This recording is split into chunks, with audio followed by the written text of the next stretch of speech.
Hi, this is Tim of the 1916 Company. Welcome and thanks for logging on. If you love this watch, email me, Team Mosso at the1916company.com for purchase pricing and availability questions concerning this watch.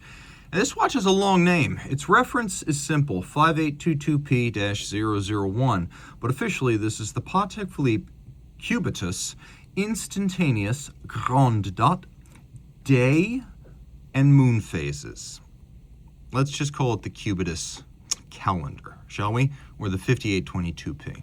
The 5822P was part of the initial Cubitus collection launched in October of 2024, and everyone had an opinion. But I can tell you that the number one misconception about this watch, then and now, relates to size. People saw the rated dimension of 45 millimeters and imagined something utterly titanic, bigger than a Royal Oak offshore, and this is nothing like that. It is very massive at 193.07 grams, and that is a strap watch. But even though I can find a 45 millimeter measurement with my calipers, I'm going to just tell you this wears more like a 41 or a 42. Bare dimensions, yes, 45 by 9.9 millimeters thick. If we're just talking about the case, it's also 45 from lug tip to lug tip, 45.1 to be precise, and then end link to end link, 50.7. But when you throw it on my wrist, which is 16 centimeters in circumference, all of a sudden it doesn't look that big. I cannot wear a 45 millimeter watch, and yet look how far inboard of the edge of my wrist these lugs are. Even over the top, which exaggerates the width of a watch, and I'm pulling the strap tight, the lugs are still nowhere near protruding beyond the end of my wrist, and it's very flat. You can see it'll easily slide under a cuff, and I love the use of a baguette diamond down at the bottom. At 6 o'clock, usually between the lugs of a modern platinum Patek, you'll see a top Vesselton diamond, brilliant cut. Here we don't have a conventional set of lug horns, so Patek puts it at the base of the bezel at 6 o'clock, and then they use a baguette, which I absolutely adore. Taking a look, you can see it's a complex case in terms of finishing, really equal to the 5811 in that regard. It's very much like a Nautilus in terms of how it's built and how it's decorated. An Aquanaut's always been a step down in terms of intricacy. This has all of the Nautilus nuances.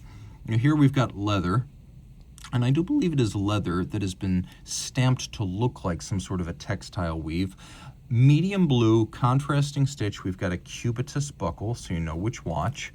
And then it's a double fold. It's a twin trigger release. You press these triggers to open it up. It can't open inadvertently.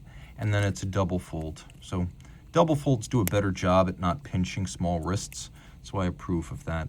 And it is quite secure once closed. Twin trigger release, press that, it pops open, but you gotta press both triggers. It's designed to integrate into the case. Cubitus, like Nautilus, will come with both straps and bracelets. And the idea is that both of them look as organic. So case into lugs in a strap, and then it tapers down. A thick bolstering to give it volume. Folded edge. You can see those end links and the way the case is built. We have a separate case back. We have a mid case, then we have this bezel structure with the wings in profile. We have these small beveled highlights on the edge of the lugs. We have I guess you can't rightly call this a square bezel. It does have 8 rounded sides in a manner of speaking. And then there's polish on its flanks, vertical satination on its top, and as with the Nautilus, the outer bezel, inner bezel, crystal, and dial all have the same form factor. The dial is definitely not as dark as what you'll see on a traditional Nautilus. Certainly not a 5711, maybe a little bit more like the 5811 in gold. But this is a much more saturated blue. It has the lateral striation to tie it to the Nautilus. We'll do a quick loom shot so we can see that. It's a well-loomed watch. We do have a screw-down crown, and though it's rated at 30 meters water-resistant, this type of case construction on the old 5711 was rated at 120. So Patek's new convention of calling everything a true swimmable 30 may be a little bit suspect from a technical standpoint, but in terms of feeling assured about taking it in water, on a water-resistant strap, no problems whatsoever. Taking a look at the dial, one feature it doesn't have is hacking seconds, because it uses a legacy caliber 240 micro rotor automatic, so it doesn't have that. But it does have a few other things that are worth mentioning. White gold hands and indices.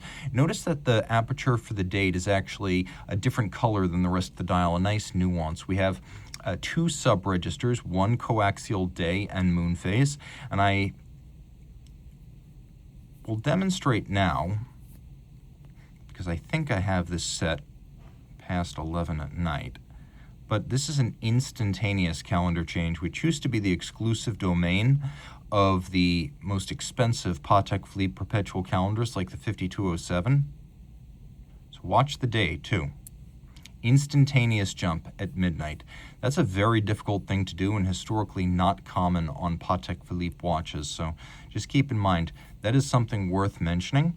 And I have to imagine that if you wanted to take the maximally attractive photo of this, it's no longer a 1010 type watch. It's more like 1045 if you want to keep, or maybe 1050 if you want to keep the dial super duper clean and show all of the other features. Getting close, you can see there's an azurage or concentric pattern on the two sub-registers. And then out back, we do have caliber 240, albeit with a rotor that is Cubitus specific. You can see those striations.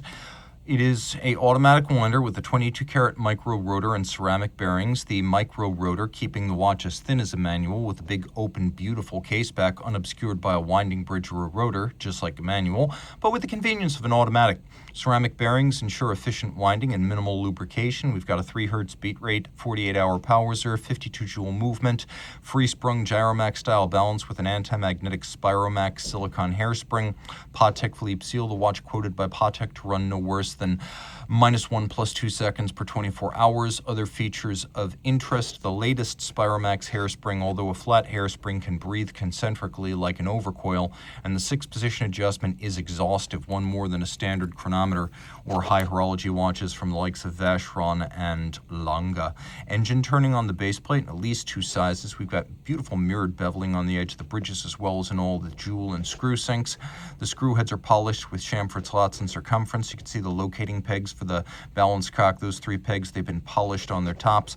And while it does represent a medley of mechanical and manual finishing, Patek does a better job than some of its direct competitors at making that blended manual mechanical finish seem more evidently manual and hiding the automation. So it's a really great looking watch, and it's a fun watch. And if you're down with the shape and if you're down with the weight, which is considerable, and you want something that's a little bit different than an Nautilus or an Aquanaut, this is different than a Nautilus or an Aquanaut. I'm going to give it this too. It's a lot smaller than they claim. Think 41 millimeters and you've got the right idea. So reach out to Team Mosso at the 1916company.com for purchase and pricing details of this platinum Cubitus.